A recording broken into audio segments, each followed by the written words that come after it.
असेंबलियां तोड़ना तय है, दिसंबर में ही तहलील होगी। इमरान खान। कुवैत में पुलिस एहलकार दौरान ड्यूटी नशा करते पकड़ा गया। एहलकार के कब्जे से मंशियात बरामद कर ली गई हैं।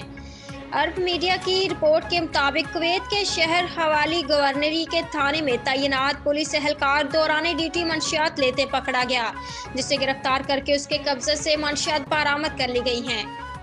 अमीर जमात इस्लामी पाकिस्तान सिराजुल हक का कहना है कि वोट जालिम के खिलाफ मौसर हथियार है।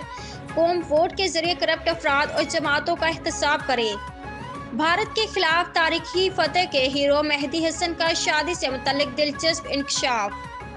कोयटा जमीयत उलमा इस्लाम और पाकिस्तान डेमोक्रेटिक मूवमेंट PDM के सरबराह मौलाना फजलुर रहमान का कहना है कि हम आका और गुलाम के ताल्लुक का इनकार करते हैं, हमें गुलामी कबूल नहीं है।